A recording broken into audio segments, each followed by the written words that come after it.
जय हिंद साथियों। Ethan institute के इस डेली करंट अफेयर सेशन में आपका स्वागत है। दोस्तों, आज 14 जुलाई 2026 है और आज के डेट के रिगार्डिंग हमारे जो भी न्यूज़ हमारे एग्जाम के पर्सपेक्टिव से इंपॉर्टेंट होगा उसको डिस्कस करेंगे। आपको मैं हमेशा बताता हूं कि जब भी आप करंट अफेयर्स पढ़ो तो दुनिया भर की चीज़ें पढ़ने से ज़्यादा बेहतर है कि जो रिसोर्स है, जो सोर्स है, वो ऑथेंटिक होना चाहिए। और इसीलिए द हिंदू, इंडियन एक्सप्रेस और हम पीआईबी, ये 3 रिसोर्सेज को फॉलो करते हैं और उसमें से भी वैसे आर्टिकल उठाते हैं जो हमारे सिलेबस है और यूपीएससी ने जो पीवाईक्यू पूछे हैं उससे लिंक करता है, ताकि एक आइडिया लग जाए कि हाँ, ये इस इश्यू से यूपीएससी क्वेश्चन पूछ सकता है। उसमें भी उतना ही कंटेंट डिस्कस करते हैं जितना कंटेंट हमारी रिक्वायरमेंट है, जिससे हमारा काम बन जाए। बहुत ज़्यादा अनर्गल तरीके से, बहुत ज़्यादा डीप में जाके, बहुत ज़्यादा डिटेल में पढ़ने का कोई सेंस नहीं बनता है। और अगर आप ये फ़िल्टर नहीं कर पा रहे तो पूरा, अगर एक दिन के हिसाब से करंट कवर करने की कोशिश करोगे तो 4 से 5 घंटे तक बच्चे इसमें जो एक तरह से झकाते हैं, टाइम देते हैं, लेकिन करंट अफेयर्स में जितना पकड़ होना चाहिए, पकड़ नहीं बन पाता। इस सेशन का जो मूल लक्ष्य क्या है, ये मेन टारगेट यही है कि जब भी कोई इशू हम डिस्कस करें उसमें से उतना ही कंटेंट उठाए जितना हमारी ज़रूरत है, जिससे हमारे एग्जाम में काम बन जाए। ठीक, और वही इशू उठाए जो इशू हमारे एग्जाम के सिलेबस और पीवाईक्यू से लिंक करता है। इसलिए आपसे रिक्वेस्ट क्या है कि आप लास्ट तक इस सेशन में बने रहें। और अगर आपको ये लेक्चर, ये करंट अफेयर्स का जो सीरीज़ है, अगर आपको अच्छा लग रहा है, आप पसंद कर रहे हैं, तो ज़्यादा से ज़्यादा अपने दोस्तों के साथ शेयर करें, ताकि हम हिंदी मीडियम के जो बच्चे हैं ना, उनको जो करंट अफेयर्स को लेकर जो प्रॉब्लम आती है उसको दूर कर सके। ठीक, और रिजल्ट को बेहतर बना सके। तो आज शुरू करते हैं। सबसे पहले तो आप इसको स्कैन करके जो हमारा इंस्टीट्यूट है, ऐत्र इंस्टीट्यूट, उसका एप्लीकेशन डाउनलोड कर सकते हैं। चैनल को सब्सक्राइब कर लीजिएगा ताकि कोई वीडियो वगैरह जाए तो आपको आइडिया लगे। सोर्स की हम बात कर लेते हैं कि जब भी हम करंट अफेयर्स पढ़ते हैं तो उसमें आपका सोर्स बहुत ऑथेंटिक होना चाहिए, क्योंकि अगर सोर्स फिक्स नहीं है तब क्या करोगे, हर चीज़ पढ़ने की कोशिश करोगे जो कि बहुत रिलेवेंस होता नहीं है। तो हम कोशिश करते हैं कि द हिंदू में अगर कोई न्यूज़ ऐसा आया है जो हमारे एग्जाम के पर्सपेक्टिव से इंपॉर्टेंट है, हम उसको डिस्कस करें। हम कोशिश करते हैं अगर इंडियन एक्सप्रेस में कोई न्यूज़ ऐसा आया है जो हमारे एग्जाम के पर्सपेक्टिव से इंपॉर्टेंट है, तो हम उसको कोशिश करते हैं कि डिस्कस कर लें। पीआईबी में कोई न्यूज़ या आर्टिकल ऐसा आया है जो हमको लगता है कि ये एग्जाम में पूछा जा सकता है, तो हम उसको डिस्कस करते हैं। ठीक, इन तीनों रिसोर्सेज को हमको फॉलो करना है। उन तीनों रिसोर्सेज के रिगार्डिंग जो भी इशू हमको लगेगा कि या हमारे सिलेबस से लिंक करता है, हम उसको डिस्कस करते हैं। तो बेसिकली आज हमको ना 4 आर्टिकल डिस्कस करना है और ये 4 आर्टिकल हमारे एग्जाम के पर्सपेक्टिव से काफ़ी इंपॉर्टेंट है। जिसमें से पहला आर्टिकल है कि भारत में बढ़ता द्वितीयक बांझपन। अब ये समस्या देखा गया है कि बांझपन की समस्या आप जानते हैं कि बांझपन की समस्या क्या है, कि जब बच्चे, है ना, प्रयास करने के बाद, यौन क्रिया करने के बाद अगर बच्चे नहीं हो रहे हैं, है ना, जनरली क्या है कि अगर 12 माह तक प्रयास किया और नहीं हुआ तो ये नॉर्मल टेंडेंसी बनता है बांझपन का। ठीक, लेकिन हम यहाँ पढ़ रहे हैं द्वितीयक बांझपन, और द्वितीयक बांझपन का मतलब है कि एक बार बच्चा हो गया उसके बाद दोबारा अगर प्रयास कर रहे हैं बच्चे के लिए तो उसमें प्रॉब्लम आ रही है। तो ये द्वितीयक बांझपन की समस्या काफ़ी बढ़ी है, इसी वजह से इसको हम डिस्कस करेंगे। ठीक है ना, तो हमारे सिलेबस से ये लिंक करता है, तो देखेंगे इसको डिटेल में, प्रीलिम्स और मेंस दोनों एंगल से इसको डिस्कस करेंगे। क्या इशू है सब समझेंगे, क्या समाधान हो सकता है, हर एंगल से इसकी बात करेंगे। दूसरा आर्टिकल है कृषि यांत्रिकरण पर सब मिशन, सब मिशन ऑन एग्रीकल्चर मैकेनाइजेशन इसको बोलते हैं। तो बेसिकली अभी ये कुछ रिपोर्ट आया है, कुछ एक तरह से स्टडी आया है जो बताया है कि इस मिशन के तहत से ना एग्रीकल्चर यानी कृषि क्षेत्रों में जो मशीनों की सप्लाई है ना, उससे मशीनों की सप्लाई से क्या हुआ, कृषि में सुधार की जो एक प्रवृत्ति है वो देखी जा रही है, कृषि में उत्पादकता बढ़ने की प्रवृत्ति देखी जा रही है। और ये बता रहा है कि ये मिशन अपने अपने उद्देश्य में सफलता की राह पर आगे बढ़ रहा है। तो इसको और अच्छे से इंप्लीमेंट किया जाए तो एग्रीकल्चर जो मैकेनाइजेशन है यानी कृषि यांत्रिकरण, यानी कृषि में जो मशीनों का प्रयोग है, उसके उसके जो उद्देश्य है उसको हम प्राप्त कर सकते हैं। वो तभी हो पाएगा जब एग्रीकल्चर में अलग अलग लेवल पर जो मशीन्स की रिक्वायरमेंट है, चाहे थ्रेशर हो गया, है ना, जो मशीन काटने वाला होता है, लेवलिंग करने वाला होता है, सब ड्रोन का प्रयोग हो सकता है, ये सब अगर आपूर्ति कर दे तो एग्रीकल्चर हम अच्छे तरीके से मैनेज कर पाएंगे, जो भी समस्या है उसको दूर कर पाएंगे। इसी वजह से ये आर्टिकल है, तो इसको भी डिटेल में डिस्कस करेंगे। तीसरा आर्टिकल है ग्लोबल लाइबिलिटी इंडेक्स, है ना, लाइबिलिटी मतलब लिवेबिलिटी इसको बोल सकते हैं, तो लाइबिलिटी आ गया है, लिवेबिलिटी या लाइबिलिटी इंडेक्स बोल सकते हैं। मतलब पूरे भारत में नहीं, पूरे वर्ल्ड में ये क्या करता है, कुछ शहरों को स्टडी करता है, और कुछ शहरों को स्टडी करने के बाद कौन सा शहर ऐसा है जो लिवेबल है, मतलब रहने योग्य है। ठीक, तो उसने ये स्टडी किया था, फाइनेंशियल इंटेलिजेंस यूनिट जो है ना, फाइनेंशियल इंटेलिजेंस यूनिट वो इसको जारी करता है। ठीक, तभी हम देखेंगे इसको, अभी डिटेल में इसको चर्चा करेंगे। वहाँ पर क्या निष्कर्ष निकला है। और चौथा आर्टिकल है प्रधानमंत्री सूक्ष्म खाद्य प्रसंस्करण उद्योग औपचारिकरण योजना, है ना। तो प्रधानमंत्री बोलते हैं formalisation of micro food processing industry, जो है ना, माइक्रो फूड प्रोसेसिंग जो इंटरप्राइजेज है, जो छोटे छोटे लेवल पर जो फूड प्रोसेसिंग इंटरप्राइजेज है, बेसिकली उसको फॉर्मलाइज करना है, यानी उसके संदर्भ में उसकी ब्रांडिंग कैसे हो सके। जैसे बहुत सारे लोग करते हैं, जैसे अचार बनाते हैं, पापड़ बनाते हैं, छोटे छोटे लेवल पर होता है। अब इसको कैसे हम औपचारिक अर्थव्यवस्था से जोड़ें, इसी उद्देश्य की पूर्ति के लिए स्कीम लॉन्च किया गया था। इसमें भी कुछ पहल, कुछ रिपोर्ट्स आया है, देखेंगे कि क्या कितना सक्सेसफुल हो पाया, कैसे ये आगे बढ़ सकता है, हर एंगल से इसको डिस्कस करेंगे। ठीक, तो एक एक करके आर्टिकल देखते हैं। सबसे पहला आर्टिकल है द्वितीयक बांझपन, है ना, भारत में बढ़ता द्वितीयक बांझपन। तो देखो, ये अगर हम इसका सिलेबस से लिंक करें तो जाहिर सी बात है ये समस्या है, पॉलिसी के लेवल पर समस्या है। तो पॉलिसी के लेवल पर समस्या है तो इकोनॉमी से तो जुड़ता ही है, साथ में ये सोसाइटी से भी जुड़ सकता है। सोसाइटी जोड़ दो, जस्टिस जोड़ दो, क्योंकि वुमेन का जो इशू है ना वो इसमें आता है। अगर इकोनॉमी पूछे तो GS3 में पूछेगा, सोसाइटी में पूछे तो GS1 में पूछेगा, जस्टिस में पूछे तो GS2 में पूछेगा। कहीं भी पूछे हम इतना कंटेंट डिस्कस कर लेंगे कि हमारे पास इतना डेटा होगा, हमारे पास इतना कंटेंट होगा, सारे डायमेंशन होगा कि हम उसको लिख सके। ठीक, तो हम इसको कंप्रहेंसिव वे में डिस्कस करेंगे, सोसाइटी जस्टिस के नज़रिए से, इकोनॉमी नज़रिए से भी इसको समझेंगे। हुआ क्या कि द्वितीयक बांझपन भारत में एक बढ़ती प्रजनन स्वास्थ्य चिंता के रूप में उभर रहा है। नेशनल फैमिली हेल्थ सर्वे के आंकड़े का विश्लेषण करोगे तो पता चलता है कि वर्ष 2090 के दशक की शुरुआत में इसका प्रसार, द्वितीयक बांझपन का जो प्रसार था, लगभग 19.5% था, जो 2015-16 तक ये 28%, 6% तक बढ़ा है। यानी देख रहे हैं, द्वितीयक बांझपन की जो समस्या है वो लगातार बढ़ती जा रही है। इसी वजह से ये समस्या, इसी वजह से ये द हिंदू में आर्टिकल आया है कि why more Indian couples are being diagnosed with secondary infertility, द्वितीयक बांझपन, और इसीलिए ये समस्या है। ठीक, तो हम क्या कर लेंगे, इसमें जो बेसिक कॉन्सेप्ट है ना आर्टिकल समझने के लिए, जाहिर सी बात है बेसिक कॉन्सेप्ट की जो बांझपन है वो बांझपन क्या होता है, इसके दो प्रकार है, एक प्राथमिक बांझपन, एक द्वितीयक बांझपन। हमको द्वितीयक बांझपन पर फोकस करना है, तो क्या कारण है उसका और क्या समाधान होगा, हर एंगल से डिस्कस करके फिर इस आर्टिकल को फिनिश करेंगे। तो डेफिनेशन समझते हैं बांझपन का, यानी इनफर्टिलिटी इंग्लिश में बोलता है। तो बांझपन क्या है, तो बेसिकली बांझपन वह स्थिति है जिसमें कोई दंपति, देख रहे हैं, नियमित और बिना गर्भ निरोधक उपायों के साथ अगर यौन संबंध बना रहा है, लेकिन उसके बावजूद भी वो गर्भ धारण करने में सक्षम नहीं होता है, तो इसी को बोलते हैं ना बांझपन। ठीक, टाइम पीरियड क्या है, यदि 12 महीने या उससे अधिक समय तक प्रयास करने के बाद भी गर्भधारण न हो तो इसे बांझपन माना गया है। ठीक, अगर मान लो कोई अधिक आयु है ना, अधिक आयु, जैसे विशेषकर महिला की आयु जब मान लो 35 वर्ष है, अगर 35 वर्ष से अधिक है तो अगर वो 6 महीने, यानी इस केस में अगर 6 महीने तक भी ट्राई करने के बाद अगर वो गर्भधारण नहीं हो रहा है तो फिर बोल सकते हैं कि ये बांझपन के लक्षण है। यानी अगर सिंपल तरीके से इनफर्टिलिटी इसको इंग्लिश में बोलते हैं।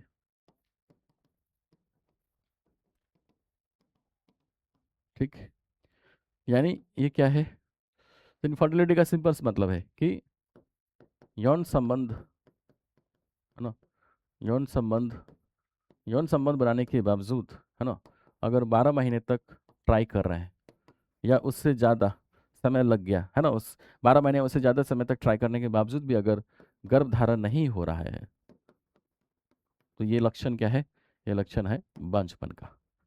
अगर ये ज़्यादा एज है, यानी मान लो महिलाओं की एज क्या है, 35 वर्ष या उससे अधिक है, ठीक, तो इस केस में अगर 6 महीने तक भी, है ना, टाइम पीरियड कम है कि 6 ट्राई कर रहा है और 6 महीने तक भी अगर गर्भ धारण नहीं हो रहा है तो इसको अभी बांझपन के लक्षण कहते हैं। ठीक, तो ये है बांझपन। अब बांझपन के दो प्रकार है, इसमें देखेंगे दो प्रकार है। एक है प्राथमिक बांझपन, प्राथमिक बांझपन। तो प्राथमिक बांझपन मतलब कहते हैं कि, है ना, शादी के बाद अगर कपल ट्राई कर रहा है ना, बच्चे के लिए ट्राई कर रहा है और गर्भधारण नहीं कर पा रहे, मतलब 12 महीने या उससे ज़्यादा समय हो गया, यौन संबंध बना रहे हैं लेकिन गर्भधारण नहीं हो रहा, तो ये क्या है, प्राथमिक बांझपन का उदाहरण, मतलब एक भी बच्चा नहीं हो रहा है। द्वितीयक बांझपन का मतलब है कि एक बच्चा हो गया है और उसके बाद हम दूसरे बच्चे के लिए ट्राई कर रहे हैं, तो अगर उसमें 12 महीने तक ट्राई किए या उससे ज़्यादा टाइम तक तैयार ट्राई करने के बावजूद भी अगर मान लो गर्भधारण नहीं हो रहा है तो इसका मतलब ये द्वितीयक बांझपन के लक्षण है। समझ में आया? प्राथमिक बांझपन का मतलब कि एक कपल्स बच्चे के लिए ट्राई कर रहा है लेकिन बच्चा या गर्भधारण नहीं हो पा रहा है, एक बार भी नहीं हो पा रहा है। एक बार भी नहीं हो पा रहा मतलब वो प्राथमिक बांझपन के लक्षण है। द्वितीयक बांझपन का मतलब कि एक बार बच्चा हो गया है और एक बार बच्चा होने के बाद हम कुछ टाइम के बाद फिर दूसरे बच्चे के लिए ट्राई कर रहे हैं, तो उसमें जो टाइम लग रहा है यानी 12 महीने तक ट्राई किए उसके बाद भी नहीं हो रहा है, इसका मतलब क्या है? ये द्वितीयक बांझपन के लक्षण है। ठीक। तो समस्या क्या है? अभी अभी हम जो डिस्कस कर रहे हैं वो द्वितीयक बांझपन के केस में डिस्कस कर रहे हैं कि पहले बच्चा होने के बाद जो कपल्स ट्राई करते हैं दूसरे दूसरे बच्चे के लिए, उसमें बोल सकते हैं कि वो गर्भधारण करने में प्रॉब्लम आ रही है और इसी वजह से ये आर्टिकल आया है। ठीक है। तो प्रकार देख लो। प्रकार क्या है? टाइप्स। प्राथमिक बांझपन कि जब दंपति को कभी भी गर्भधारण नहीं हुआ हो, जैसे मान लो राहुल और सीमा है, उसकी शादी के 2 वर्ष हो गए और वह नियमित रूप से संतान प्राप्ति के लिए प्रयास कर रहे हैं, लेकिन कभी सीमा कभी भी गर्भवती नहीं हुई, तो ये क्या हो गया? प्राथमिक बांझपन के उदाहरण हो गए। यानी कोई कपल शादी के बाद बच्चे के लिए ट्राई कर रहा है तो वो बच्चे नहीं हो रहा है, तो क्या है वो? प्राथमिक बांझपन के उदाहरण है। ठीक है, कभी गर्भधारण हुआ ही नहीं है ना वाइफ के द्वारा। द्वितीयक बांझपन का क्या मतलब है? कि जब पहले गर्भधारण हो चुका है लेकिन बाद में दोबारा गर्भधारण करने में कठिनाई हो।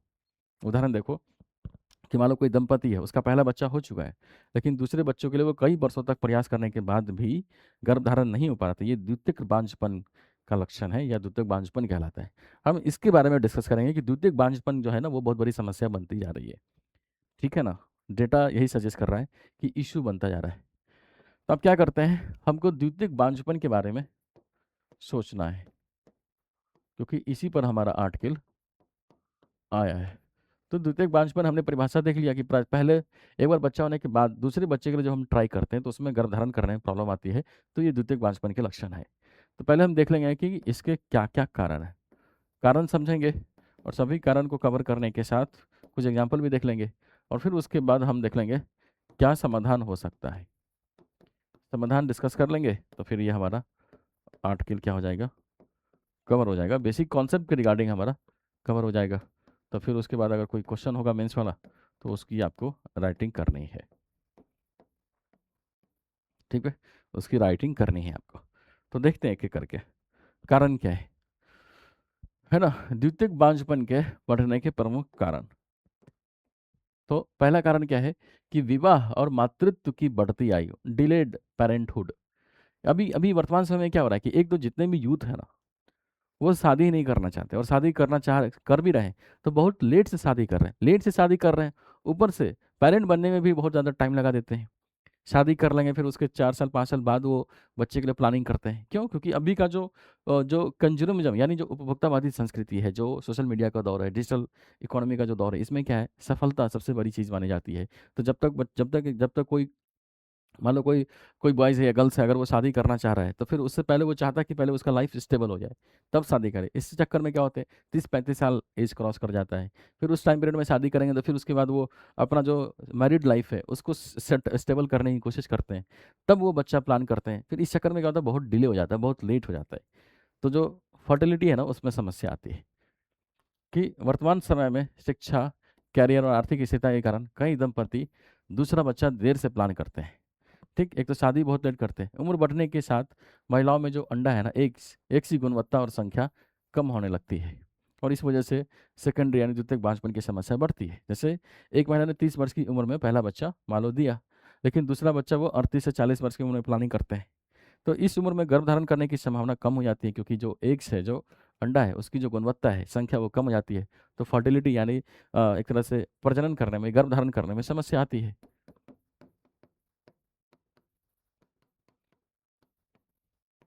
गर्भधारण करने में समस्या आती है। ठीक, ये इशू है। दूसरा दूसरा कारण क्या है? दूसरा कारण यह है कि पहले प्रसव के बाद स्वास्थ्य संबंधी जटिलता भी हो जाती है। कई केस में ऐसा हुआ कि जब पहला बच्चा हुआ तो उसमें बहुत सारे हेल्थ कॉन्शियस या हेल्थ कंसर्न ऐसे आ जाते हैं कि दूसरी बार बच्चा एक तरह से गर्भधारण करने में समस्या आती है। देख रहे हैं कि पहले गर्भधारण या प्रसव के दौरान कुछ समस्या बाद में है ना प्रजनन क्षमता को प्रभावित कर सकती है। जैसे संक्रमण, मान लो इन्फेक्शन हो गया, बॉडी में इन्फेक्शन हो गया तो दिक्कत है। गर्भाशय में समस्या आ गई तो दिक्कत है। प्रसव संबंधी जटिलता होती है। तो इन सब समस्या की वजह से क्या होती है? दूसरे बार है ना गर्भधारण करने में प्रॉब्लम आती है और इसीलिए ये समस्या बनता है।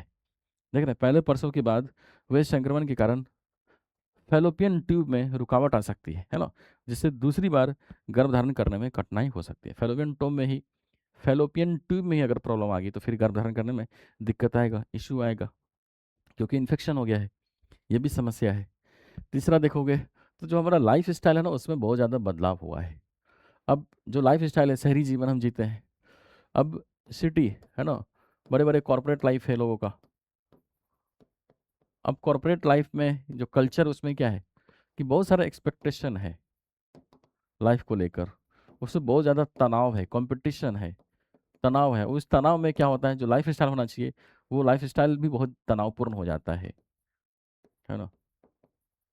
जीवन शैली भी बहुत अच्छा नहीं रहता है, बहुत उत्साहजनक नहीं रहता है। देख रहे हैं, तनाव बहुत ज़्यादा बढ़ जाता है, अनियमित दिनचर्या होती है, कम शारीरिक गतिविधि होती है, मोटापा बहुत ज़्यादा बढ़ जाता है, असंतुलित भोजन हो जाता है।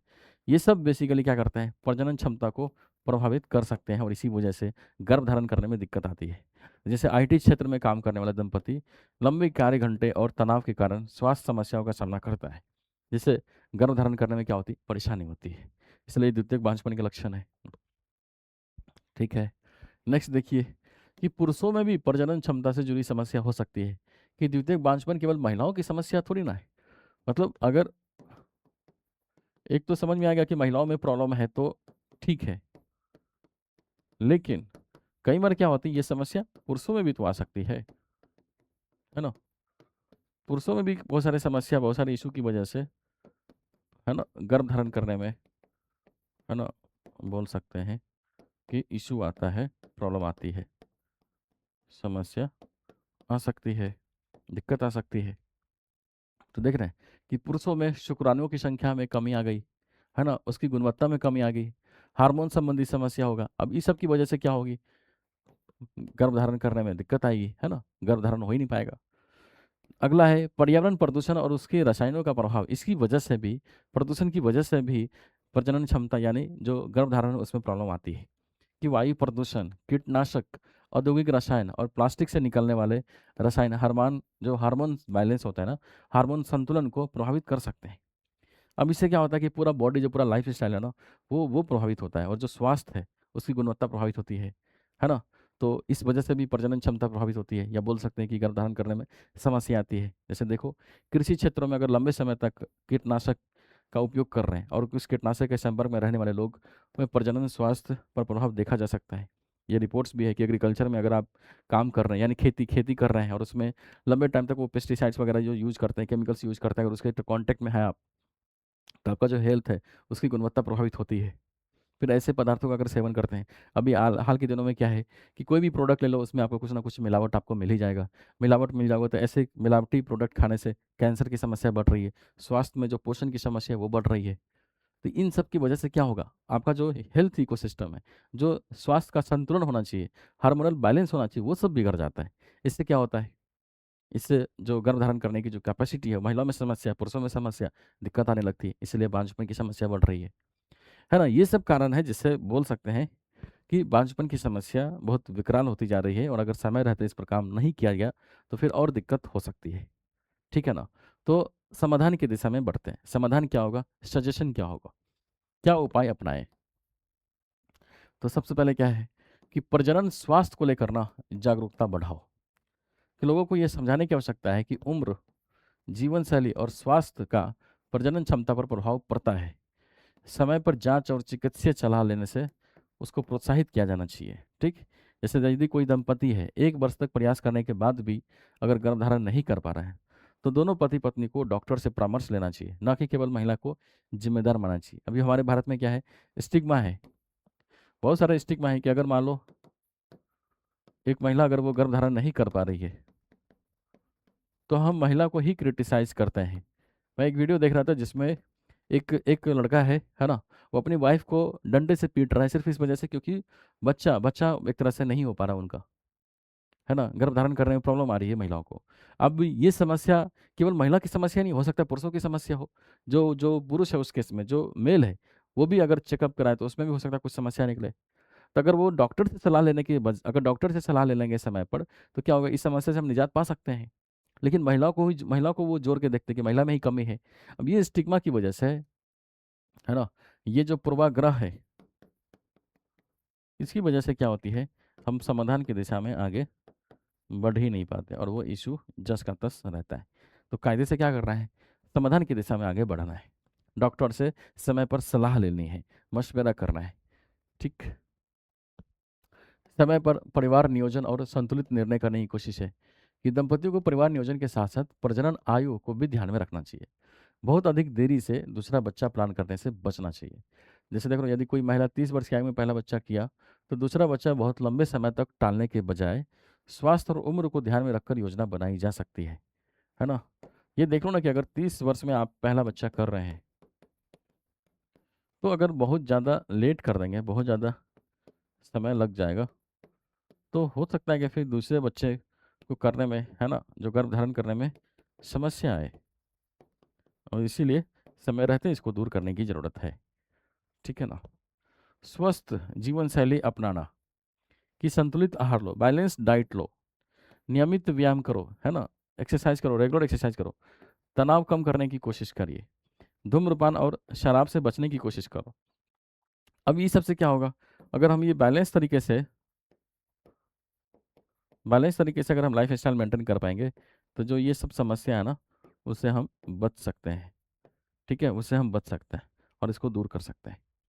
तो जैसे देखो, एक कामकाजी दंपति नियमित योग, व्यायाम, स्वस्थ जीवन, भोजन अगर अपनाता है, तो मोटापा तथा हार्मोन संबंधी जो समस्या है उसको नियंत्रित कर सकता है। नियंत्रित कर लेगा तो जो उसकी प्रजनन क्षमता, जो गर्भधारण की क्षमता है, जो महिला और पुरुषों में जो समस्या हो सकती है, उससे बच सकते हैं और एक बेहतर विकल्प के साथ आगे बढ़ा जा सकता है। तो ये भी करने की कोशिश होनी चाहिए। ठीक, नेक्स्ट देखिए, पुरुषों की भागीदारी और उसकी जांच प्रक्रिया को बढ़ावा देना है। अगर मान लो गर्भधारण नहीं हो पा रहा है, तो केवल महिलाओं को ब्लेम करने के बजाय क्या करना है, दोनों के स्वास्थ्य, महिला और पुरुष दोनों के स्वास्थ्य की जांच करनी है। और अगर मान लो कोई जेन्युइन समस्या निकलता है, तो उस समस्या पर, है ना, अगर जेन्युइन समस्या निकलती है, तो समस्या के समाधान की दिशा में कोशिश करनी चाहिए, समाधान पर फोकस करना चाहिए। ठीक है, ये कोशिश हो सकती है कि बांझपन को केवल महिला की समस्या नहीं समझना चाहिए, पुरुषों के भी समान रूप से जांच और उपचार होना चाहिए। यदि किसी दंपति को दूसरी बार गर्भधारण में समस्या है, तो केवल महिला की जांच नहीं बल्कि पुरुष के शुक्राणु की गुणवत्ता की भी जांच की जानी चाहिए। नेक्स्ट, प्रजनन स्वास्थ्य सेवाओं की आसान उपलब्धता, है ना। तो जैसे प्रजनन स्वास्थ्य सेवाओं की आसान उपलब्धता बढ़ा देंगे, तो इससे क्या होगी, समस्या दूर होगी। जैसे देखो, सरकारी अस्पतालों में गुणवत्तापूर्ण बांझपन जांच और उपचार की सुविधा बढ़ाई जानी चाहिए, ताकि समय रहते जो ग्रामीण, जो विलेज एरिया है, जो पिछड़ा रिमोट एरिया है, अगर वो अपने नियरेस्ट, है ना, सरकारी हॉस्पिटल में जाते हैं, वो चेकअप कराते हैं, तो उसकी समस्या पता चलनी चाहिए, है ना, समाधान क्या हो सकता है वो बताया जाना चाहिए। कि ग्रामीण क्षेत्रों में विशेषज्ञ सेवाओं की पहुंच बढ़ानी चाहिए। देखिए, देख लो, जिला अस्पताल में अगर प्रजनन स्वास्थ्य क्लिनिक स्थापित किए जाए, तो छोटे शहरों के लोगों को भी वहाँ से स्वास्थ्य, जो एक तरह से कंसल्टेंट है, एक तरह से स्वास्थ्य को लेकर जो मशवरा है, जो सुझाव है, वो समय रहते उनको मिल पाएगा, और फिर बहुत दूर उनको बहुत पैसा खर्च करने की ज़रूरत नहीं पड़ सकती। इनसे क्या होगा, इन सब की वजह से हम द्वितीयक बांझपन की समस्या जो है उसकी दिशा में आगे बढ़ सकते हैं। ठीक, और सबसे बड़ी बात कि अगर समस्या बहुत जेन्युइन है, ठीक, कि मान लो बच्चा नहीं हो पाएगा, अगर इस तरह से कोई इशू है, तो जो अल्टरनेट है ना, जो सहायक प्रजनन तकनीक है, असिस्टिव, है ना रिप्रोडक्शन, जो तकनीक है, सहायक प्रजनन तकनीक, इसकी उचित उपलब्धता, इसको बढ़ावा दिया जाए, ताकि बांझपन की समस्या को दूर कर सके। तो आवश्यकता पड़ने पर आईवीएफ, है ना, इन विट्रो फर्टिलाइजेशन, आईयूआई जैसे तकनीकों का सुरक्षित और सुलभ उपयोग किया जा सकता है। इसीलिए उचित नियमन और किफ़ायती सेवा उपलब्ध किया जाए, ताकि अगर मान लो ये दिख रहा है कि भाई पुरुष या महिला में किसी में समस्या है, बच्चा नहीं हो सकता, है ना, गर्भधारण नहीं हो सकता, तो जो सहायक प्रजनन नीतियाँ है, हाँ, सहायक प्रजनन तकनीक है, उस चीज़ का यूज़ करो, जैसे इन विट्रो फर्टिलाइजेशन, ये तो बहुत फेमस चल रहा है। तो अगर इसको हम एक तरह से अच्छे तरीके से नियामक सुविधा उपलब्ध हो, है ना, इसको लेकर किफ़ायती सेवा उपलब्ध हो, सही सस्ते में हो जाए, है ना, जिससे क्या होगा, हम बोल सकते हैं कि जो द्वितीयक बांझपन है या किसी भी टाइप की बांझपन है, उसको दूर कर सकते हैं। जिन दंपतियों में प्राकृतिक रूप से गर्भधारण करने में कठिनाई है, वे चिकित्सीय सलाह के बाद आईवीएफ जैसे तकनीकों का उपयोग कर सकते हैं, और इन इन प्रयासों से क्या होगा, बांझपन की जो समस्या है उसको दूर किया जा सकता है। ठीक है, तो ये जो आर्टिकल हमने डिस्कस किया, ये आर्टिकल बेसिकली क्या था, द्वितीयक बांझपन की समस्या को हमने डिटेल में डिस्कस किया। अब क्या करते हैं, एक बार एग्जैक्टली इस टाइप का क्वेश्चन तो यूपीएससी ने नहीं पूछा, लेकिन जब भी ये स्वास्थ्य से रिलेटेड है ना, इस तरह से बोल सकते हैं कि डीएनए बायोटेक्नोलॉजी से रिलेटेड यूपीएससी ने कई बार क्वेश्चन पूछा है। जैसे इन विट्रो फर्टिलाइजेशन, उसको बायोटेक्नोलॉजी में पढ़ते हैं हम। तो एक बार यूपीएससी ने 2019 में इस क्वेश्चन को पूछा था। तो एक बार देखते हैं इस क्वेश्चन को कि निम्नलिखित कथनों पर विचार कीजिए। अब देखो, साइंस एंड टेक की क्वेश्चन है ना, तो साइंस एंड टेक में आपको हम लोग पढ़ते हैं जनरली एक टेक्निक पढ़ते हैं कि अगर मान लो कोई पॉसिबिलिटीज़ की बात कर रहा है, ठीक है, कोई पॉसिबिलिटी की बात कर रहा है, संभावना की बात कर रहा है, तो इसको बनता है उसका सही होने का, क्योंकि इमर्जिंग टेक्नोलॉजी का मैक्सिमम पोटेंशियल होता है कि जीवन के डाइवर्स एरिया में वो यूज़ हो सके। तो जैसे देखिए, कह रहा है कि भावी माता पिता के अंड या शुक्राणु उत्पन्न करने वाली कोशिकाओं में अनुवांशिक परिवर्तन किए जा सकते हैं। बिल्कुल किए जा सकते हैं, है ना, नॉर्मल स्टेटमेंट है, सही है। फिर कह रहा है कि व्यक्ति का जीनोम जन्म से पूर्व प्रारंभिक भ्रूणीय अवस्था में संपादित किया जा सकता है। एक तरह से नॉर्मल पॉसिबिलिटीज की बात कर रहा है, संभावना की बात कर रहा है कि ऐसा किया जा सकता है, तो संभावना बनता है इस करने का। फिर कह रहा है मानव प्रेरित प्लुरिपोटेंट स्टेम कोशिकाओं को एक शुक्र के भ्रूण में अंतर्वेशित किया जा सकता है। ये भी क्या है, पॉसिबिलिटीज की बात कर रहा है, संभावना की बात कर रहा है। ये भी सही है, आंसर क्या है, डी। तीनों सही, क्योंकि तीनों स्टेटमेंट में क्या है, एक पॉसिबिलिटीज की बात कर रहा है, क्योंकि इमर्जिंग टेक्नोलॉजी है, इमर्ज कर रहा है, एप्लीकेशन वाला है, पोटेंशियल है, संभावना की बात कर रहा है, तो क्या होगा, सही होगा, है ना। ये क्वेश्चन करना है मेंस का आपको। क्वेश्चन देखिए, कह रहा भारत में द्वितीयक बांझपन का बढ़ता चलन बदलती सामाजिक संरचना, जीवन शैली संबंधी चुनौतियों और प्रजनन स्वास्थ्य सेवाओं की सीमा को दर्शाता है। तो इसके कारणों का विश्लेषण करिए। तो कारण मैंने बता दिया, और फिर कह रहा है समाधान के उपायों पर चर्चा कीजिए। उपाय भी बता दिया, इसका कंटेंट आपको ऑलरेडी मैंने डिस्कस करके समझा दिया। आपको करना है क्या, अच्छे से पढ़ना है, अच्छे से लिखना है, ठीक है। नेक्स्ट आर्टिकल की तरफ बढ़ते हैं। नेक्स्ट आर्टिकल है कृषि यांत्रिकरण पर सबमिशन, है ना, सबमिशन ऑन एग्रीकल्चर मैकेनाइजेशन बोलते हैं इसको। देख रहा है, ये पीआईबी का आर्टिकल है, सबमिशन ऑन एग्रीकल्चर मैकेनाइजेशन, यानी कृषि यांत्रिकरण पर सबमिशन। ये समझते हैं बेसिकली हुआ क्या, कृषि यांत्रिकरण पर जो सबमिशन लॉन्च किया गया 2020 में, इसको लॉन्च किया था, ने छोटे एवं सीमांत किसानों, महिलाओं तथा वंचित वर्गों के लिए कृषि मशीनरी और आधुनिक कृषि तकनीकों की उपलब्धता को बढ़ाया है। साथ ही कम सेवा प्राप्त क्षेत्रों एवं पूर्वोत्तर राज्यों पर भी विशेष ध्यान केंद्रित किया है। और इसी सफलता की वजह से ये आर्टिकल आया है, इसी चीज़ को दर्शाने के लिए। देख रहे हैं, इसकी जब जब ये स्टार्ट हुआ उसके बाद से अब तक देखोगे तो लगभग 9,404 करोड़ रुपया खर्च किया जा चुका है, और इसके माध्यम से लगभग 21 लाख मशीनों के वितरण में सहायता प्रदान की है। लगभग 9,000 करोड़ रुपया पैसा खर्च हुआ और 21 लाख मशीनों का वितरण बढ़ा है इससे। जिससे क्या होगा, जो कृषि क्षेत्र में जो मशीनों की उपलब्धता है वो बढ़ा है। न केवल उपलब्धता बढ़ी, बल्कि जो सुदूर क्षेत्र है, जहाँ पर एग्रीकल्चर में हम कम ध्यान देते हैं, वहाँ पर भी मशीनों की सेवा ली जा रही है, और खेती करने में सुलभता बढ़ी है। खेती करने में अगर खेती सुलभ हो जाएगा, मशीनों के प्रयोग करने से जो श्रम है उसमें कुछ योगदान यानी कुछ मदद कर देगा, जिससे बोल सकते हैं कि कृषि की उत्पादकता बढ़ा सकते हैं, किसानों की आय बढ़ा सकते हैं। जो हमारा टारगेट है कि भाई किसानों की आय को दोगुना करना, उसमें बहुत इंपॉर्टेंट रोल प्ले कर सकता है, ठीक है। तो जो आर्टिकल है बेसिकली क्या है, सब मिशन ऑन एग्रीकल्चर मैकेनाइजेशन,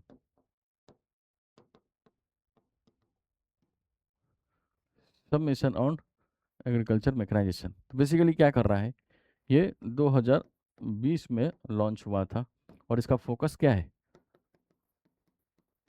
इसका फोकस है कि खेती में, है ना, खेती में जो मशीन है ना, मशीनों की उपलब्धता बढ़ाना है। इससे क्या होगा, तो बोल सकते हैं कि जो खेती की गुणवत्ता है, खेती की जो उत्पादकता है, उत्पादकता को हम बढ़ा सकते हैं। उत्पादकता बढ़ेगी तो किसानों की आय सुरक्षित रहेगी, और खेती क्या हो जाएगा, लाभदायक हो जाएगा। और इसी इसी उद्देश्य की प्राप्ति के लिए जब से लॉन्च हुआ तब से लगभग 9,000 करोड़ रुपया पैसा खर्च हुआ किया जा चुका है, और लगभग 21 लाख जो मशीन है वो वितरण किए जा चुके हैं। और इसी सफलता को दर्शाने के लिए ये आर्टिकल आया है, ठीक। तो एक एक करके देखते हैं, ठीक है ना। हाँ, फिर देखिए, कृषि यांत्रिकरण पर सबमिशन। सब मिशन और एग्रीकल्चर मैकेनाइजेशन, कृषि यांत्रिकरण पर सब मिशन भारत सरकार की एक योजना है जिसका उद्देश्य किसानों को आधुनिक कृषि मशीनों और उपकरणों तक आसान पहुंच उपलब्ध कराना है तथा खेती को अधिक कुशल कम लागत वाली उत्पादक बनाना। देख रहे हैं कितना अच्छा उद्देश्य है। इस योजना की शुरुआत जो है ना 2014-15 में शुरू किया गया था, हमने 2020 यहाँ पे लिख दिया है, इसको क्लियर कर लेंगे, डेट में मिसमैच हो गया, 2014-15 है, ठीक है, ध्यान रखना 2014-15 में शुरू किया गया था, ठीक। और इसे कृषि एवं किसान कल्याण मंत्रालय ने स्टार्ट किया था। तो याद रखना है, कृषि है ना, एग्रीकल्चर मिनिस्ट्री ने इसकी शुरू की थी। और उद्देश्य क्या है, खेती में एग्रीकल्चर सेक्टर में जो मशीन है, जो एक तरह से जो आधुनिक मशीन है जैसे ड्रोन वगैरह सब, इसकी उपलब्धता को बढ़ाना है। तो इससे होगा क्या, तो उद्देश्य क्या है, तो अगर मान लो मशीन का हम उपयोग करेंगे तो कृषि की जो लागत है वो कम होगी, क्योंकि मशीनों का उपयोग करने से समय और श्रम बचेगा। नहीं तो अगर मशीन उपयोग नहीं करोगे तो आपको पता है कि काम करने के लिए उसमें बहुत सारे लेबर्स की ज़रूरत पड़ती है। अब लेबर्स, हर आदमी इतना सक्षम नहीं है कि लेबर की भुगतान वो कर पाए। भुगतान कर भी दिया तो खेती करने की जो लागत है, जो कॉस्ट है, वो तो बढ़ गया ना भाई, तो समस्या है। लेकिन मशीन का उपयोग करेंगे तो बोल सकते हैं कि बहुत सारे लेबर्स को वो रिप्लेस कर देगा। जैसे धान की रुपाई में अगर मशीनों का उपयोग करते हैं तो कम समय में क्या होगा, अधिक क्षेत्रों में खेती कर सकते हैं। इससे उत्पादकता भी बढ़ता है। आधुनिक मशीनों से खेती अधिक वैज्ञानिक और प्रभावी होती है। जैसे देखो, सीड ड्रिल मशीन है, तो सीड ड्रिल मशीन में क्या करते हैं, बीज हम समान गहराई में और दूरी पर बोते हैं। अब खुद से एक तरह से खुद से अगर मैकेनिकल तरीके से बोया जाए तो उसमें क्या है, समस्या है। लेकिन मशीन से कर देंगे तो वो जो हम इनपुट देंगे ना उसके अकॉर्डिंग वो अच्छे तरीके से अच्छे गहराई में बो सकता है, एक तरह से डाल सकता है। इससे फसल की गुणवत्ता बेहतर होती है, ठीक है ना। फिर देखिए, छोटे किसानों को मशीनों तक पहुंच देना। अब छोटे किसान, जो बड़े किसान है वो उसके पास इतना पैसा है, लेकिन जो छोटे और सीमांत किसान हैं उनके पास उतने संसाधन तो होते नहीं है। संसाधन होते नहीं तो अगर इस स्कीम के माध्यम से अगर उनको मशीनों तक पहुंच सुनिश्चित हो रहा है तो बोल सकते हैं कि मशीन की उपलब्धता उनके पास बढ़ेगी। तो ये करना है। छोटे किसान महंगी मशीन खरीद नहीं सकते, इसलिए कस्टम हायरिंग सेंटर के माध्यम से देख रहे हैं मशीन किराए पर उपलब्ध कराई जाती है। लेकिन अगर हम इस स्कीम का अच्छे से यूज़ करें तो क्या होगा, मशीन उपलब्ध करा सकते हैं। देख रहे हैं, एक छोटा किसान ट्रैक्टर खरीदने के बजाय गांव के मशीन बैंक से ट्रैक्टर किराए पर लेकर खेत जोत सकता है। मशीन बैंक स्थापित हो रहा है इसके माध्यम से। फसल अवशेष प्रबंधन को भी बढ़ावा देना, क्योंकि आप ऐसे तकनीक यूज करोगे जैसे happy seeder, straw management system. इस मशीन से क्या होगा कि जो पराली जलाते हैं उसकी वजह से जो प्रदूषण की समस्या है, तो वो जो खेत का जो अपशिष्ट उसका बेहतर मैनेजमेंट कर पाएंगे, है ना, उसकी समस्या का समाधान होगा। जैसे पंजाब हरियाणा में दिवाली के टाइम में, ठंडी के टाइम में जो पराली जलाते हैं उसकी वजह से बहुत सारी की समस्या है। तो इस इश्यू को हम रिजॉल्व कर सकते हैं, है ना, मशीनों के उपयोग से, तकनीक के उपयोग से। एग्जाम्पल देखिए, जैसे मशीन का कैसे एग्रीकल्चर में मशीन्स का उपयोग हो रहा है। तो ये एग्जांपल देखिए, जैसे ड्रोन टेक्निक है ना, ड्रोन का यूज़ करते हैं। अब ड्रोन का यूज़ करते हम क्या कर रहे हैं, पानी की छिड़काव कर सकते हैं। ड्रोन के माध्यम से अपने खेतों की निगरानी कर सकते हैं। मान लो कोई खेत खेत की निगरानी करके हम देख लिए कि भाई फसल कैसा जा रहा है, कैसी गुणवत्ता है ना, तो पानी की छिड़काव कर सकते हैं, है ना, केमिकल्स की छिड़काव कर सकते हैं, पेस्टिसाइड की छिड़काव कर सकते हैं। ये यूज़ हो सकता है। फिर देखिए, कंबाइन हार्वेस्टर, ये हार्वेस्टर है। हार्वेस्टर के मदद से हम गेहूं की कटाई कर सकते हैं, फिर उससे गेहूं निकाल सकते हैं। हार्वेस्टिंग मशीन है, ठीक। फिर उसके बाद लेजर लैंड लेवलर है। लेजर लैंड लेवलर से हम क्या करते हैं, ज़मीन को लेवल में लाते हैं, लेवलिंग करने की कोशिश करते हैं। अब ये सब तकनीक अगर खेती में यूज़ होगा तो क्या होगा, खेती में जो उत्पादकता है वो बढ़ेगा, खेती का जो कॉस्ट है वो कम होगा, फिर वैज्ञानिक तरीके से खेती कर पाएंगे, समस्या का समाधान होगा, है ना। ठीक इसी उद्देश्य से खेती में मशीनों का उपयोग करना है। तो डेटा देखेंगे, ये पीआईबी का है कि लगभग, है ना, सब मिशन ऑन एग्रीकल्चर मैकेनाइजेशन से क्या प्रगति हुई। तो लगभग देखो, तो लगभग 21.61 यानी 21.5 लाख मशीनों का वितरण किया व्यक्तिगत किसानों को। लगभग 25,608 कृषि यंत्र बैंक यानी एग्रीकल्चर जो मशीन है ना, एग्रीकल्चर मशीन बैंक की स्थापना की। ये पहल क्या है कि अगर बैंक स्थापित कर दोगे तो यहाँ पर अलग अलग मशीन होगा, अलग अलग मशीन होगा तो क्या होगा, इस बैंक से भाड़े पर किसान क्या होगा, मशीन ले जाएगा और खेती में यूज कर पाएगा। ये भी उद्देश्य है। देख रहे हैं, लगभग 9,404 करोड़ रुपया का खर्च हो चुका है। लगभग 27,554 कस्टम हायरिंग केंद्र स्थापित किए गए हैं इस इनिशिएटिव की पहल के माध्यम से। तो बेसिकली ये सब पूरा जो डेटा वो क्या सजेस्ट कर रहा है, प्रोग्रेस दिखा रहा है, अच्छी दिशा में हम सफल प्राप्त कर रहे हैं, यानी इसका जो उद्देश्य है वो सफल है, एक तरह से आगे और इसको अच्छे तरीके से क्रियान्वयन किया जाए तो हम बोल सकते हैं कि खेती की जो उत्पादकता है उसको और बढ़ा सकते हैं। तो उत्साहजनक काम हुआ है ना, सराहनीय प्रयास हुआ है। ठीक। अब देखो जैसे बहुत सारे लोग कहते हैं कि खेती में जो मशीनों का हम उपयोग कर रहे हैं, तो मशीनों के उपयोग करने से क्या होगा। तो हम ना दो तरीके से चीजें लेके चलते हैं, कृषि यांत्रिकरण, एग्रीकल्चर मैकेनाइजेशन का क्या फायदा या क्या भूमिका है वो तो हम बताएंगे ही, साथ में ड्रोन का भी अलग से दिखाएंगे, क्योंकि ड्रोन का बहुत ज़्यादा प्रयोग हो रहा है। कैसे हो रहा है उसको समझते हैं, एक एक करके देख लेते हैं, है ना। कि basically submission on agriculture market के अंतर्गत कृषि यांत्रिकरण एवं ड्रोन प्रौद्योगिकी का कैसी भूमिका है, थोड़ा सा वो देखते हैं। तो जैसे एग्रीकल्चर मैकेनाइजेशन की भूमिका देखो, तो मशीनों का उपयोग करने से क्या होगा, कृषि लागत में कमी आती है, जो हमने बताया अभी कि मशीन का उपयोग करेंगे तो श्रम बचेगा, है ना, लेबर की जरूरत कम होगी, समय बचेगा, ऊर्जा की बचत होती है, कम समय में अधिक क्षेत्रों में खेती संभव है। जैसे मान लो ट्रैक्टर है, पावर टिलर है, हार्वेस्टर है, इसके उपयोग से हम जुताई और कटाई का काम बहुत तेजी से कर सकते हैं, आसानी से होगा, ये फायदा है। उत्पादकता, प्रोडक्टिविटी में वृद्धि होती है, क्योंकि आधुनिक कृषि उपकरण क्या है, जैसे बीज है, तो सीड ड्रिल माध्यम से हम क्या करते हैं, बीज डालते हैं, तो बीज जो वेस्ट होता है उसको हम बचा सकते हैं। टारगेटेड तरीके से हम यूज़ करेंगे तो क्या बोल सकते हैं, उसकी गुणवत्ता बढ़ती है, उत्पादकता बढ़ती है, अच्छे तरीके से मैनेज कर पाएंगे, ये फायदे हैं। अंकुरन बेहतर होता है। ठीक। फिर देखिए, छोटे किसानों तक मशीनों की पहुंच होगी, ये बताया था अभी। फसल अवशेष प्रबंधन होगा, ये भी बताया था अभी, है ना। ड्रोन वाला देख लो, ड्रोन वाला थोड़ा सा अच्छा है, क्योंकि ये तो रिपीट हो रहा है। ड्रोन टेक्नोलॉजी का कैसे प्रयोग करेंगे, तो हम क्या करते हैं, प्रिसीजन फार्मिंग यानी सटीक कृषि। ड्रोन खेतों की निगरानी, फसल के स्वास्थ्य कैसा है, मिट्टी की स्थिति कैसी है, इसकी विश्लेषण कर सकता है और हमेशा निगरानी कर सकता है। ड्रोन से पता लगाया जा सकता है कि खेत के किस हिस्से में फसल कमजोर है, इसकी बेहतर निगरानी हो सकता है, बेहतर मैनेजमेंट होगा।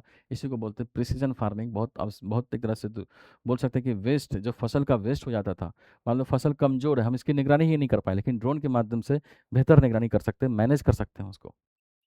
कीटनाशक और उर्वरक का छिड़काव कर सकते हैं, कि ड्रोन कम समय में बड़े क्षेत्रों में समान मात्रा में छिड़काव कर सकता है। रसायनों की बर्बादी कम होती है, जैसे 10 एकड़ खेत में कीटनाशक छिड़काव का कार्य ड्रोन द्वारा कम समय में किया जा सकता है, वेस्टेज भी कम होगा। लेकिन मैनुअली अगर कोई करने जाए तो दिक्कत आएगा, क्योंकि वेस्टेज भी होगा, टाइम भी लगेगा, लेबर भी चाहिए बहुत ज़्यादा। ठीक है। श्रम की कमी का समाधान होगा, कि मान लो ऐसे रीजन में कि जहाँ पर लेबर नहीं है खेतों में काम करने के लिए, वहाँ पर अगर हम ड्रोन यूज़ करते रहे तो क्या होगा, इसका समाधान हो पाएगा। कि कृषि में श्रमिकों की कमी की समस्या को कम करने में ड्रोन सहायक होते हैं। धान और कपास जैसी फसलों में अगर दवा छिड़काव के लिए किसानों को, है ना, किसानों के बजाय, है ना, श्रम के बजाय अगर हम ड्रोन का प्रयोग करें तो कितना अच्छा है। किसानों की जो आय है और जो सतत कृषि है उसमें योगदान दे रहा है, कि संसाधनों का बेहतर उपयोग हम कर पा रहे हैं, पानी, उर्वरक और कीटनाशकों का बचत होती है, सतत विकास हो रहा है। तो सिंचाई में जो पानी का वेस्टेज होता है उसको हम बचा सकते हैं, जो दवा, जो केमिकल्स का मिसयूज होता है उसको हम बचा सकते हैं। इससे क्या होगा, बेहतर एक तरह से एग्रीकल्चर मैनेजमेंट होगा, रिसोर्सेज की एफिशिएंसी को हम बढ़ा सकते हैं, एग्रीकल्चर की प्रोडक्टिविटी को बढ़ा सकते हैं, तो अच्छा है ना। ठीक। चलिए, नेक्स्ट आर्टिकल है ग्लोबल लिवेबिलिटी इंडेक्स, है ना। लिवेबिलिटी इंडेक्स यानी लिवेबिलिटी इंडेक्स बोलते हैं इसको। तो इकोनॉमिक इंटेलिजेंस यूनिट, है ना, हमने इकोनॉमिक इंटेलिजेंस यूनिट ने आधिकारिक रूप से ग्लोबल लाइबिलिटी यानी लिवेबिलिटी इंडेक्स 2026 जारी किया है, जिसमें दुनिया भर के 173 शहरों में रहने की गुणवत्ता कैसी है उसका मूल्यांकन किया है। तो देख रहे हैं 173 सिटी का मूल्यांकन किया, जिसमें दिल्ली क्या है 120 है। यानी इससे पता चलता है कि दिल्ली में जो रहने की जो स्थिति है, रहने योग्य जो कंडीशन है वो बहुत कम स्तर पर है, मतलब बहुत नीचे है, सुधारने की ज़रूरत है। ठीक है। तो ग्लोबल लिवेबिलिटी इंडेक्स को इकोनॉमिक इंटेलिजेंस यूनिट द्वारा प्रतिवर्ष जारी किया है, ये याद रखना। कौन जारी करता है, इकोनॉमिक इंटेलिजेंस यूनिट जारी करता है। ये दुनिया के प्रमुख शहरों में रहने योग्य जो परिस्थिति है उसका आकलन करता है। फिर देखना, ये सूचकांक आपको बताता है कि दुनिया के किस शहर में रहना सबसे बेहतर है और सुविधाजनक है, तो उसी हिसाब से रैंकिंग निकलता है। तो 173 देशों का मेजर किया, जिसमें 120 रैंक आया है दिल्ली का। इससे पता चलता है कि दिल्ली कितना पीछे है, यानी रहने की जो गुणवत्ता है वो कितनी खराब है। मुख्य उद्देश्य क्या है, कि दुनिया में कौन से शहर सबसे अधिक रहने योग्य है वो बताना, कौन से शहरों में जीवन की परिस्थितियाँ कमजोर है वो बताना, शहरों में उपलब्ध सुविधाओं की गुणवत्ता, पहुंच और विश्वसनीयता का मूल्यांकन करना। इससे क्या होता है, एक मैसेज जाता है, जागरूकता भी फैलती है, जागरूकता फैलती है, तो जो शहर है ना, जो वहाँ के सरकार है, जो वहाँ के प्रशासन है, वो उसमें जागरूकता आता है, वो समय रहते कोशिश करते हैं कि इम्प्रूव करे कंडीशंस, शहरों की कंडीशंस को इम्प्रूव करे। ठीक। फिर देखिए इसमें ना ग्लोबल लिवेबिलिटी इंडेक्स 2000 जो 26 है, तो इसको निकालता कौन है? इकोनॉमिक इंटेलिजेंस यूनिट, इकोनॉमिक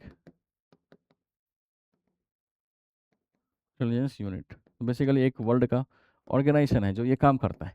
तो जो ग्लोबल लायबिलिटी इंडेक्स जारी करता है ना, तो उसमें वो 5 इंडिकेटर पर जज करता है।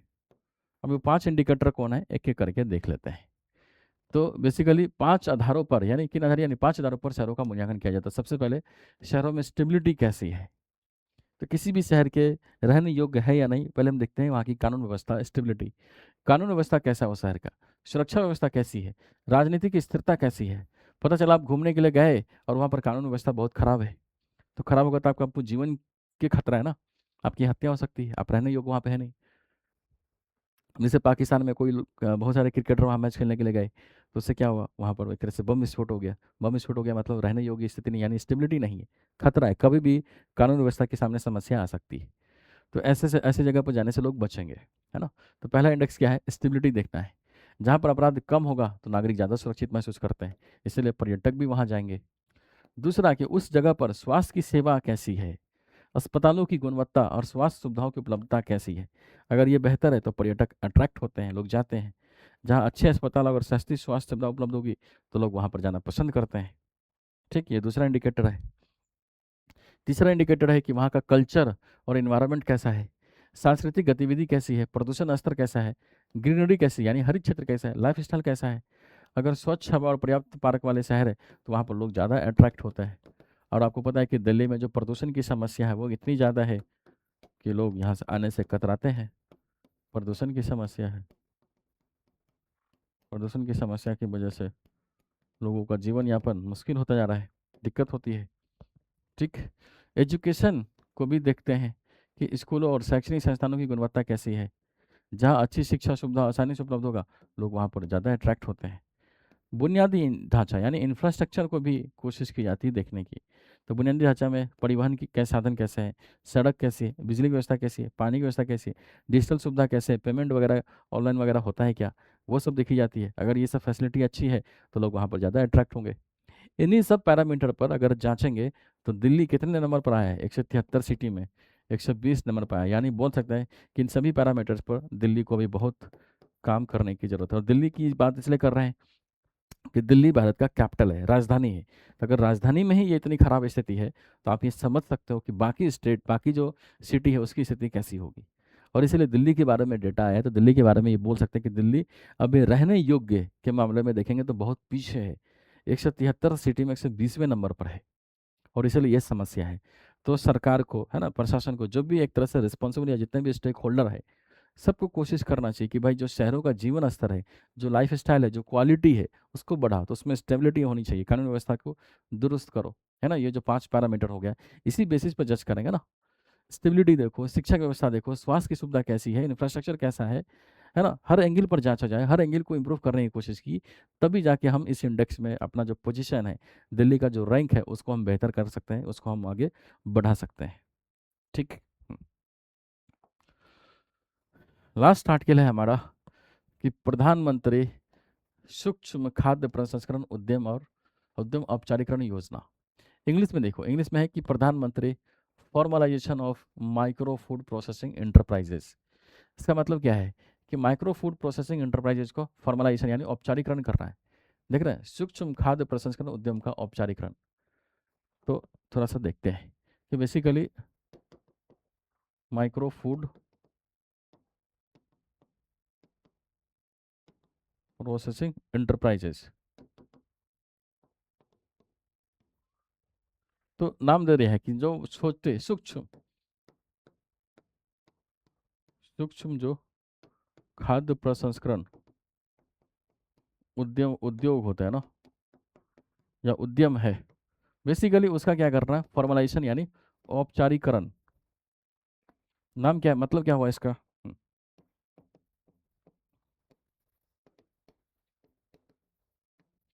नाम मतलब क्या हुआ? तो जैसे आप देखो गांव के स्तर पर चले जाओ, जैसे मान लो कोई छोटा सुदूर एरिया है, पिछड़ा इलाका है। अब इसमें जो महिला है, कुछ महिलाओं का सेल्फ हेल्प ग्रुप है। अब ये क्या करती है? अचार बनाती है, अचार बनाती है, मान लो पापड़ बनाती है, ठीक। और भी चीज़ हो सकता है जो लोकल लेवल पर बोल सकते हैं कि वहाँ पर कुछ ना कुछ गुणवत्ता वहाँ पर दिख रहा है। बिहार में चले जाओ तो छठ के टाइम पर ठेकुआ बनता है, ठेकुआ, है ना। तो हम क्या कर रहे हैं, ये सब क्या माइक्रो फूड प्रोसेसिंग एंटरप्राइजेज है, यानी छोटे लेवल में क्या कर रहे हैं, फूड प्रोसेसिंग कर रहे हैं। अब इसी चीज़ को ना फॉर्मलाइज करना है, यानी इसी चीज़ को फॉर्मलाइज करना है, यानी औपचारिकरण करना है। मतलब कैसे? तो बोल सकते हैं कि सरकार सरकार के पास, इनके पास क्या होना चाहिए, अभी डेटा नहीं है तो सरकार के पास डेटा होना चाहिए, इनके लिए रिकॉर्ड्स होना चाहिए। तो बोल सकते हैं उसके लिए आपको सरकार के जो गतिविधि है, सरकार को जो स्कीम है, उसमें रजिस्ट्रेशन, यानी बोल सकते हैं कि रजिस्ट्रेशन कराना होगा।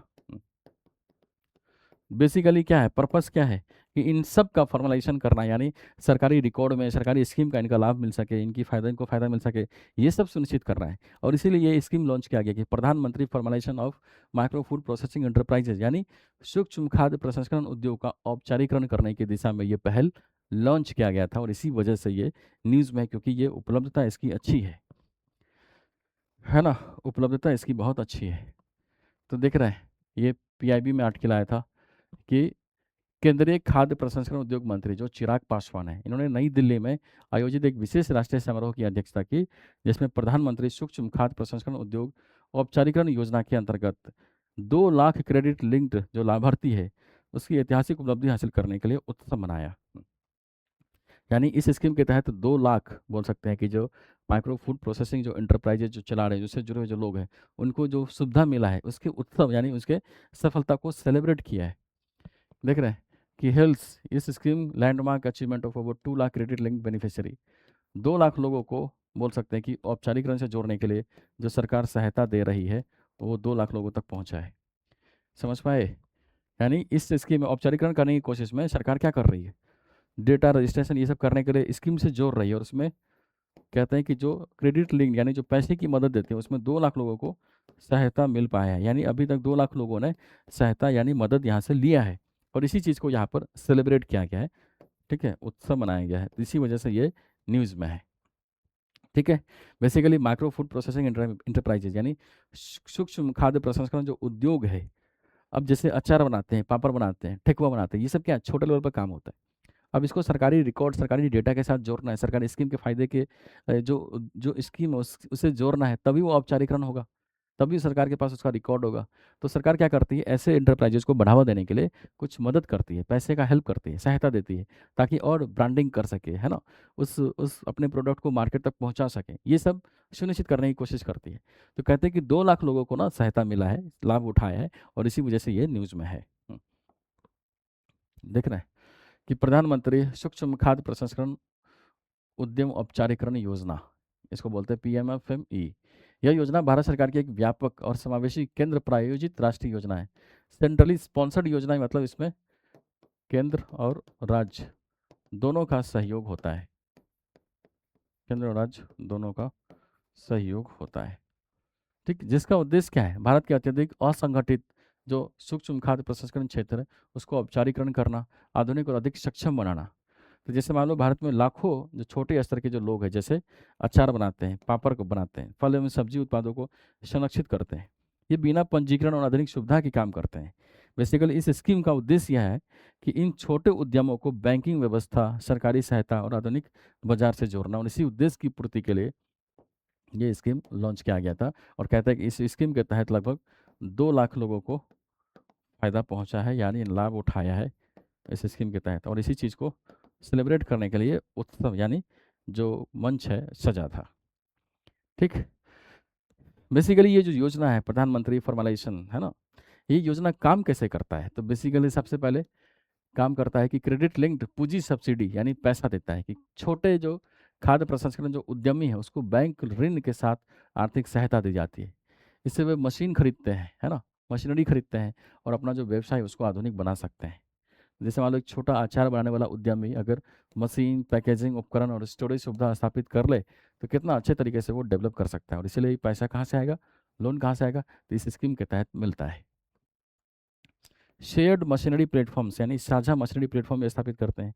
ये छोटे उद्यमियों के लिए सामूहिक रूप से मशीनों और सुविधाओं की व्यवस्था की जाती है। जैसे एक गांव के कई छोटे किसान मिलकर एक फल प्रसंस्करण केंद्र का उपयोग कर सकते हैं, है ना? फ्रूट जो प्रोसेसिंग करने के लिए जो मशीन चाहिए, एक सार्वजनिक जगह पर स्थापित कर दो और वहाँ से सारे किसान क्या करें, उससे जुड़कर वहाँ से फ़ायदा उठा ले। ये भी सुनिश्चित किया जाता है। ठीक। ब्रांडिंग और मार्केटिंग में हेल्प करता है ये स्कीम, कि छोटे उद्यमों को बेहतर पैकेजिंग, ब्रांड निर्माण और बाजार तक पहुँचने बढ़ाने में सहायता दी जाती है। जैसे मान लो स्थानीय मखाना, बिहार में मखाना बहुत तेज़ी से चलता है, वहाँ पर मसाला उत्पादन होता है। तो इसकी ब्रांडिंग अगर अच्छे से होगी तो बोल सकते हैं कि छोटे जो लोकल, है ना, लोग हैं उनकी आय बढ़ेगी, है ना? डिमांड बढ़ेगा तो रोज़गार के अवसर बढ़ेंगे और बोल सकते हैं कि उस एरिया का समावेशी विकास भी हो पाएगा। इसीलिए ब्रांडिंग करनी है ताकि हर तरह से डेवलप हो सके। राष्ट्रीय बाजार यानी नेशनल इंटरनेशनल मार्केट में वो अच्छे से सेल हो सके, अच्छे से बिक सके, ये सुनिश्चित करना है। ठीक है। इसकी शुरुआत जो देखो शुरुआत जो है ना, कहते हैं प्रधानमंत्री सूक्ष्म खाद्य प्रसंस्करण उद्यम औपचारिकरण योजना को 29 जून 2020 को शुरू किया गया। ठीक। अब देखिए वो वाला जो डेट था ना 2014-15, उसमें एक तरह से विचार आया था कि इसको स्टार्ट करें। डेट याद रखो कि 2020 में शुरू किया गया था, है ना? उस डेट को हम सुधार करेंगे। इसे आत्मनिर्भर भारत अभियान के अंतर्गत प्रारंभ किया गया है, तो याद रखना, है ना? इसका उद्देश्य क्या? छोटे खाद्य प्रसंस्करण उद्यमों को मजबूत बनाकर उन्हें आत्मनिर्भर और प्रतिस्पर्धी बनाना।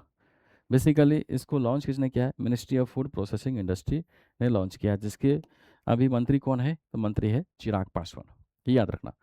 ठीक। तो डेट हम याद रखेंगे, 29 जून 2020 को इसको स्टार्ट किया गया था। लगभग 6 साल होने जा रहा है। ठीक। तो आज हमने 4 आर्टिकल डिस्कस किया। सबसे पहले द्वितीयक बांझपन वाला डिस्कस किया। ठीक। अभी हमने माइक्रो फूड प्रोसेसिंग इंटरप्राइजेज वाला डिस्कस कर लिया। ठीक। एक आर्टिकल था हमारा ग्लोबल लिवेबिलिटी इंडेक्स वाला था। ठीक है। और एक आर्टिकल और था जो देख लेते हैं, ध्यान से उतर रहा है। हाँ, एक आर्टिकल था हमारा कृषि यांत्रिकरण पर सबमिशन, है ना? कृषि यांत्रिकरण पर सबमिशन, ये हमने डिस्कस किया। पहला था द्वितीयक बांझपन, कृषि यांत्रिकरण पर सबमिशन, ग्लोबल लेबिलिटी इंडेक्स हमने डिस्कस किया और micro food processing enterprises discuss किया। ये 4 आर्टिकल डिस्कस किया और ये चारों आर्टिकल बेसिकली देखेंगे तो हमारे एग्जाम के पर्सपेक्टिव से काफ़ी इंपॉर्टेंट है। अब ये रिपोर्ट्स वगैरह जैसे ग्लोबल लेबिलिटी इंडेक्स रिपोर्ट, ये फेमस रिपोर्ट है ना? इकोनॉमिक इंटेलिजेंस यूनिट ने इसको जारी किया है, तो ये एग्जाम में आने के चांस इसके बनते हैं, क्योंकि रिपोर्ट सबके बारे में यूपीएससी का फेवरेट रहा, वो क्वेश्चन पूछता है। न केवल प्रीलिम्स में पूछा जा सकता है, बल्कि अगर मेंस में मान लो शहरों की गुणवत्ता के बारे में कुछ टिप्पणी करनी है, अर्बनाइजेशन के बारे में कुछ टिप्पणी करनी है, तो उसमें इस इंडेक्स को हम वैल्यू एडिशन के तर्ज पर कोट कर सकते हैं। लिख सकते हैं कि भाई ग्लोबल लिविलिटी इंडेक्स में जो भारत की जो शहर है वो बहुत पीछे है, यानी शहर में जो रहने योग्य स्थिति है उसका बहुत बेहतर तरीके से मैनेजमेंट नहीं हो पा रहा है और इसी वजह से 173 शहरों में 120वें नंबर पर है दिल्ली।